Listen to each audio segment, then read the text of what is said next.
Movie की शुरुआत में हमें एक पार्टी सीन दिखाया जाता है जहां एडम अपने फ्रेंड के साथ मस्ती कर रहा है। तभी उसकी नज़र एमा पर पड़ती है। दोनों एक दूसरे को देखकर तुरंत पहचान जाते हैं कि दोनों स्कूल टाइम के बहुत ही अच्छे दोस्त थे। एडम के डैड एक बड़े सेलिब्रिटी हैं जिनका ग्रेट स्कॉट नाम से एक शो काफ़ी पॉपुलर है और एडम भी एक शो में असिस्टेंट डायरेक्टर का काम करता है। एडम रोज पार्टीज में नई नई लड़कियों से मिलता है। उसके लिए कोई नई बात नहीं है, लेकिन एमा को ऐसी पार्टी में देखकर वो चौंक जाता है। एमा को प्यार के नाम से ही नफरत है। वो रिलेशनशिप्स में बिलीव नहीं करती। वो एक हॉस्पिटल में ट्रेनी डॉक्टर है। एमा को देख एडम कहता है कि मैं तुम्हें पहले भी पसंद करता था और आज भी करता हूँ। लेकिन एमा एडम की बातों को लाइटली लेती है। उसे लगता था कि रिलेशनशिप हमेशा टूटते हैं, इसलिए लोगों को बस फ्रेंड बन के ही रहना चाहिए। लेकिन एडम की बातें एमा को अच्छी लगती हैं, इसलिए एमा एडम को कल होने वाले एक फंक्शन में इनवाइट करती है। लेकिन एमा उससे ये नहीं बताती कि वो किस तरह का फंक्शन है, इसलिए एडम वहाँ नॉर्मल कपड़े ही पहनकर जाता है। एमा के घर पहुंचकर एडम को पता चलता है कि वो एमा के डैड का फनरल है। ये देखकर एडम को बड़ा अजीब लगता है कि एमा अपने डैड की मौत को इतना लाइटली कैसे ले सकती है। एमा एडम को अपनी सिस्टर और मॉम से भी मिलवाती है। उन्हें लगता है कि ये एमा का बॉयफ्रेंड है और ये दोनों एक दूसरे को डेट कर रहे हैं। लेकिन एमा उन्हें बताती है कि हम बस अच्छे दोस्त हैं। ये सुनकर एडम कुछ भी रिएक्ट नहीं करता और फनरल खत्म होने तक उसकी फैमिली के साथ रहता है, जो कि एमा को अच्छा लगता है। एडम दोबारा से एमा से मिलना चाहता है, लेकिन एमा उसे दोबारा मिलने से मना कर देती है क्योंकि वो किसी के साथ इमोशनली इन्वॉल्व नहीं होना चाहती थी। एडम बिना कुछ कहे वहां से चला जाता है। ऐसे ही एक साल बीत जाता है। एडम अपने दोस्तों के साथ एंजॉय कर रहा होता है। तभी उसकी मुलाकात दोबारा एमा से होती है। दोनों एक दूसरे को अपना फ़ोन नंबर देते हैं। एडम अब असिस्टेंट डायरेक्टर से राइटर बनना चाहता था। उसने सीरियल के कुछ एपिसोड्स भी लिखे थे जो वो शो के डायरेक्टर को दिखाना चाहता था। लेकिन वो सोचता है कि डायरेक्टर को दिखाने से पहले ये स्क्रिप्ट अपने डैड को दिखाई जाए क्योंकि उन्हें इसकी ज़्यादा नॉलेज है। वो स्क्रिप्ट दिखाने अपने डैड के पास जाता है। एडम अपने डैड के साथ काफ़ी फ्रेंडली है। उसकी मॉम और डैड का डिवोर्स बहुत साल पहले ही हो चुका है। फिर भी दोनों बाप बेटे एक दूसरे से काफ़ी प्यार करते हैं। तभी वो देखता है कि उसके डैड उसी की एक्स गर्लफ्रेंड वेनेसा के साथ रिलेशनशिप में है और जल्दी उससे शादी करने वाले हैं। ये देखकर वो काफ़ी शॉक में आ जाता है और बहुत ड्रिंक करता है और बीच रास्ते ही बेहोश हो जाता है। जब उसकी आंखें खुलती हैं तो वो एमा के घर पर होता है। तो एमा उसे बताती है कि कल नशे में तुमने मुझे मैसेज किया था कि तुम मुझसे मिलना चाहते हो, और फिर मैंने तुम्हें अपना एड्रेस मैसेज किया और तुम्हारे दोस्तों ने तुम्हें यहाँ तक छोड़ दिया। एमा उसे बताती है कि कल नशे में तुम पूरी रात कपड़े निकालकर डांस कर रहे थे। एडम अपनी इन हरकतों के लिए माफ़ी मांगता है। एमा उसे बताती है कि तुम दिल के बहुत अच्छे हो, इसलिए अपने इमोशंस रोक नहीं पाए और ये सब किया। बातों बातों में दोनों एक दूसरे के काफ़ी क्लोज आ जाते हैं और इंटीमेट होते हैं। दोनों उसे इंजॉय करते हैं। लेकिन एडम के साथ एक इशू होता है कि जिस भी लड़की के साथ वो इंटीमेट होता है उसे अपनी गर्लफ्रेंड समझने लगता है। एडम अगले दिन एमा का फ़ोन और मैसेज का इंतज़ार करता है। तभी वहाँ एमा आती है। एडम उसे इस बारे में पूछता है कि ना कोई फ़ोन ना कोई मैसेज। एमा कहती है कि मैं तुम्हारी गर्लफ्रेंड नहीं हूँ, रात गई बात गई, और हम इस बारे में कभी किसी को कुछ भी नहीं बताएंगे। और दोनों अपने अपने रास्ते चले जाते हैं। एडम एमा को भुला नहीं पा रहा था। तभी इमोशन में आकर अपने दोस्तों को बता देता है कि वो एमा के साथ इंटीमेट हो चुका है। उसका दोस्त एलाई उसे बताता है कि अगर वो रिस्पॉन्स नहीं कर रही है तो तुम्हें उसे कॉल करना चाहिए, उससे मिलना चाहिए। उसकी बातें मानकर एडम एमा से मिलने हॉस्पिटल जाता है और साथ ही एक बलून भी लेके जाता है। उसे वहां देखकर एमा शॉक हो जाती है क्योंकि उन दोनों ने फैसला किया था कि अब वो दोबारा कभी नहीं मिलेंगे। एमा उससे आने की वजह पूछती है। एडम बोलता है कि मैं तुमसे मिलना चाहता था, लेकिन एमा को किसी भी तरह के रिलेशन पसंद नहीं। उसे रिलेशनशिप में विश्वास ही नहीं था। वो उससे कहती कि हम सिर्फ दोस्त बन के रहेंगे। एडम उसकी बात मान जाता है। एमा की फ्रेंड पैट्रिशिया उससे बोलती है कि तुम्हें हमेशा अच्छे लड़के मिलते हैं, फिर भी तुम उन्हें ठुकराती रहती हो, और मुझे हमेशा बिगड़ैल और आवारा लड़के ही मिलते हैं। तुम बहुत लकी हो जो एडम जैसा लड़का तुम्हारे पीछे है। उसकी बातों में आकर एमा एडम से मिलने उसके घर जाती है और दोनों फिर से इंटीमेट होते हैं। एमा एडम को कहती है कि आज से हम दोनों सिर्फ फिजिकल रिलेशन ही रखेंगे, एक दूसरे से कभी इमोशनली अटैच नहीं होंगे। हम सिर्फ एक दूसरे को एंजॉय करेंगे। एमा उसे रिलेशन के कुछ रूल्स बताती है। हम कभी लड़ाई नहीं करेंगे, कभी झूठ नहीं बोलेंगे और कभी जेलस नहीं होंगे। एडम यही चाहता था कि एमा उससे किसी ना किसी बहाने मिलती रहे, इसलिए उसकी सभी शर्तें मान जाता है। लेकिन जाते जाते उससे बोलता है कि अगर तुम मुझसे ऐसे ही मिलती रही तो एक दिन मुझसे प्यार कर बैठोगी। एमा कहती है कि अगर ऐसा हुआ तो हम दोनों का रिश्ता वही खत्म हो जाएगा। एडम कहता है कि भले ही तुम रिश्ता खत्म करो, लेकिन मैं कभी नहीं करूँगा। अब जब भी एमा को काम से फुर्सत मिलती है, वो एडम के साथ इंटीमेट होती रहती है, कभी कार में, कभी हॉस्पिटल में, कभी लॉकर रूम में और एक दूसरे के घर पर भी। दोनों अपनी ये अजीब से रिलेशनशिप बहुत इंजॉय कर रहे थे।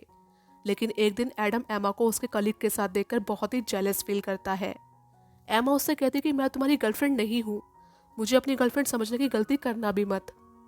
तभी एडम की मुलाकात एमा के कलीग से होती है। वो उसे बताता है कि तुम एमा के लिए एक फ़न हो, लेकिन जिस दिन ये फ़न ख़त्म होगा वो मेरे पास ही आएगी, क्योंकि मेरे पास एक अच्छी जॉब है, वेल सेटल्ड हूँ। तुम्हारे पास क्या है? मैं वो मर्द हूँ जिससे वो शादी करना चाहती है और तुम सिर्फ एक टाइम पास हो। उसकी इन बातों से एडम बहुत ही ज़्यादा हर्ट होता है। अब एडम भी अपनी लाइफ में आगे बढ़ने की सोचता है, तो वो अपनी लिखी हुई स्क्रिप्ट अपनी सीनियर लूसी को देता है ताकि वो उसे डायरेक्टर को दिखा सके। उधर एमा की बहन केटी उससे मिलने आती है। वो उसे बताती है कि वो जल्दी शादी कर रही है और मॉम का भी नया बॉयफ्रेंड बना है। केटी की बातों से एमा को शॉक लगता है और उसे अपने अकेलेपन का और ज़्यादा एहसास होने लगता है। एमा अपने पीरियड्स के दिनों में एडम से मिलना नहीं चाहती थी, लेकिन एडम उससे मिलने आता है और उससे अपने फेवरेट सॉन्ग की एक सीडी भी गिफ्ट करता है और उससे अपने हाथों से सूप भी पिलाता है और दोनों रात में एक साथ ही सो जाते हैं। एडम सच में एमा से प्यार करता था। वो सिर्फ फन की नज़रों से उसे नहीं देखता था, वो उसकी काफ़ी केयर भी करता था। एडम को इतनी केयर करते देख एमा टेंशन में आ जाती है। वो कहती है कि तुम कुछ दिनों तक किसी दूसरी लड़की के साथ एंजॉय करो, क्योंकि मैं भी यही करने वाली हूँ। उसकी ये बातें सुनकर एडम अंदर ही अंदर दुखी होता है और बिना कुछ कहे वहाँ से चला जाता है। अब दोनों को बिना मिले 2 हफ्ते बीत जाते हैं। दोनों अपने फ्रेंड से इस बारे में बात करते हैं। दोनों के फ्रेंड्स उन्हें अलग अलग पार्टी में जाकर एंजॉय करने को बोलते हैं। दोनों एक रात अलग अलग पार्टी में जाते हैं, फिर भी वो अपने माइंड से एक दूसरे को निकाल नहीं पा रहे थे। तभी एडम 2 लड़कियों के साथ अपनी फ़ोटो एमा को सेंड करता है, जिसे देख एमा थोड़ी जेलस होती है और बहुत ड्रिंक कर लेती है। वो अपने आसपास देखती है, सभी लोग अपने अपने पार्टनर के साथ एंजॉय कर रहे थे। पूरी पार्टी में सिर्फ एमा ही अकेली होती है। तभी वो एडम को कॉल करती है और लड़कियों की आवाज़ें सुनकर वो और ज़्यादा जेलस हो जाती है और सीधा टैक्सी लेके एडम के घर जाती है। यहाँ एडम पार्टी से 2 लड़कियों को घर लेकर आया था। एमा नशे में एडम के घर पहुँचती है और डरा धमकाकर उन दोनों लड़कियों को वहाँ से भगा देती है। लड़कियों की जाने के बाद दोनों फिर से इंटीमेट होते हैं। यहाँ एडम के बर्थडे के दिन सेट पर उसके लिए पार्टी रखी जाती है और उस पार्टी में उसके डैड भी आए थे। उन्हें देखकर एडम खुश हो जाता है, लेकिन फिर भी एडम अपने डैड को माफ़ नहीं करता। उसके डैड उसे रात को डिनर के लिए एक रेस्टोरेंट में बुलाते हैं। एडम एमा को लेकर वहाँ पहुँचता है। उसे पता चलता है कि उसके डैड उसकी एक्स गर्लफ्रेंड के साथ शादी करने वाले हैं। ये देखकर एडम बहुत गुस्सा करता है। मतलब जिस लड़की के साथ उसके फिजिकल रिलेशन रह चुके हैं, उसे वो उसकी माँ बनाने जा रहे थे। एमा वेनेसा से कहती है कि एडम जैसे शख्स को छोड़कर किसी और को चुनना जिंदगी की सबसे बड़ी गलती है, भले ही वो उसके डैड ही क्यों ना हो। ये सुन एडम अंदर ही अंदर बहुत खुश होता है। दोनों वहाँ से कहीं और जाकर डिनर करते हैं। एडम एमा से एक डेट के लिए पूछता है। एमा डेट के लिए मना करती है। एडम के रिक्वेस्ट करने पर वो मान जाती है। वो दोनों वैलेंटाइन डे पर डेट के लिए जाते हैं। एमा एडम को वैलेंटाइन कार्ड भी देती है, जिस पर लिखा था कि तुमने मेरे दिल का धड़कना बंद किया। ये सुनकर एडम बहुत ही खुश हो जाता है। दोनों काफ़ी इंजॉय करते हैं। एडम एमा को कहता है कि मैं तुम्हें पसंद करता हूँ, और यहाँ एमा भी पहली बार कहती है कि मैं भी तुम्हें बहुत पसंद करती हूँ। एडम के साथ घूमते घूमते एमा महसूस करती है कि वो एडम को पसंद करने लगी है, जो कि वो बिल्कुल भी नहीं चाहती थी। इसलिए वो उससे कहती है कि वो उसे घर छोड़ दे, लेकिन एडम अभी भी उसके साथ और वक्त गुजारना चाहता था। एमा उससे कहती है कि तुम किसी और लड़की को डेट पर ले जाओ और उसके साथ इश्क लड़ाओ। तभी एडम कहता है आई लव यू। ये सुन एमा बहुत ज़्यादा गुस्सा करती है। जिस बात का उसे डर था, एडम वही कर रहा था। एडम जोर जोर से चिल्लाकर अपने प्यार का इजहार कर रहा था। एमा उससे बोलती है मुझे मेरे घर छोड़ दो। एडम एमा से आखिरी बार कहता है कि अब हम दोबारा कभी नहीं मिलेंगे। मैं सिर्फ बनावटी रिलेशन नहीं रखना चाहता। मैं फ़न के लिए नहीं, तुमसे सच में प्यार करने लगा था। हम दोबारा कभी भी नहीं मिलेंगे। एमा भी यही चाहती थी कि दोनों अब दोबारा कभी भी ना मिलें। अब एमा एडम की ज़िंदगी से हमेशा के लिए चली जाती है। जब वो घर आता है तो लूसी उसका इंतज़ार कर रही थी। वो उसे गुड न्यूज़ देती है कि उसकी स्क्रिप्ट नेक्स्ट एपिसोड के लिए अप्रूव कर दी गई है। अब तुम हमारे राइटर बन चुके हो, जिसका तुम्हें अच्छा खासा पेमेंट मिलेगा। उसकी ये बात सुनकर एडम खुश हो जाता है, क्योंकि राइटर बनना उसका सपना था। अब देखते देखते 6 हफ्ते गुजर जाते हैं। एमा एडम को भुला नहीं पा रही थी। वो हर पल एडम के बारे में सोचती रहती है। फिर एक दिन एमा अपनी मॉम और उनके बॉयफ्रेंड के साथ कार में बैठकर अपनी बहन की शादी में जा रही थी। तभी उसकी मॉम कहती है कि जिंदगी अकेली काटी नहीं जा सकती, कोई ना कोई सच्चा प्यार करने वाला जीवन में चाहिए होता है, इससे लाइफ इजी हो जाती है। अपनी माँ की ये बातें सुनकर एमा सोच में पड़ जाती है। यहाँ एडम के लिखे हुए एपिसोड शूट होने शुरू होते हैं। सभी उसकी राइटिंग से खुश होते हैं। तभी रात को पार्टी के वक्त लूसी एडम से कहती है कि डायरेक्टर को तुम्हारी स्क्रिप्ट बहुत पसंद आई है और अब तुम्हें रेगुलर बेसिस पर एक अच्छा पेमेंट मिलता रहेगा। लूसी की बातों से एडम बहुत ज़्यादा खुश हो जाता है। अब एडम धीरे धीरे एमा को भूलने लगा था। एडम के दोस्त उससे कहते हैं कि तुमने अभी तक लूसी जैसी लड़की को क्यों नहीं पटाया, वो तुम्हारे लिए कितना कुछ कर रही है। यहाँ केटी एमा से उसकी उदासी की वजह पूछती है। वो कहती है मैं एडम को भुला नहीं पा रही हूँ। केटी अपना फ़ोन उसे देती है और कहती है वो अभी एडम को कॉल करे और अपने दिल की बात उससे बताए। एमा एडम को कॉल करती है और कहती है मैं तुम्हें मिस कर रही हूँ और तुम्हें भुला नहीं पा रही हूँ। जब से हमारा ब्रेकअप हुआ है तुम मेरे दिमाग से जा ही नहीं रहे हो। एडम कहता है कि हमारा ब्रेकअप नहीं हुआ क्योंकि हमारे बीच कभी कुछ था ही नहीं। तुम मुझे इसलिए कॉल कर रही हो क्योंकि तुम्हारे आसपास सभी खुश हैं पर तुम नहीं, इसलिए तुम्हें मेरी याद आई। जब हमारे बीच कुछ था ही नहीं तो उसका क्या गम। बेहतर होगा कि हम दोनों एक दूसरे से ना मिले। तुम अपनी बहन की शादी एंजॉय करो और मुझे अकेला छोड़ दो। एडम की ये बातें सुनकर एमा का दिल टूट जाता है। उसे एहसास होता है कि वो ही इन सब की जिम्मेदार है। केटी कहती है कि रिश्ता तुमने तोड़ा है, अब तुम्हें ही वापस जोड़ना होगा। एमा अपनी कार लेकर सीधा एडम के घर जाने लगती है। वहीं दूसरी तरफ एडम लूसी को थैंक यू बोलता है और उसे अपने साथ घर लेकर आता है। वहाँ एमा एडम के घर पहुँच जाती है। वो देखती है कि एडम के साथ कोई दूसरी लड़की है। ये देखकर वो झाड़ियों में छुप जाती है। वो समझ जाती है कि अब एडम किसी और को चाहने लगा है। उसने काफ़ी देर कर दी है। अब एडम के दिल में उसके लिए कोई जगह नहीं है। वो केटी को कॉल करती है कि मैंने एडम को खो दिया। यहाँ एडम लूसी के साथ इंटीमेट होने वाला ही था कि तभी उसे हॉस्पिटल से इमरजेंसी कॉल आता है। वो फ़ोन वेनेसा का था।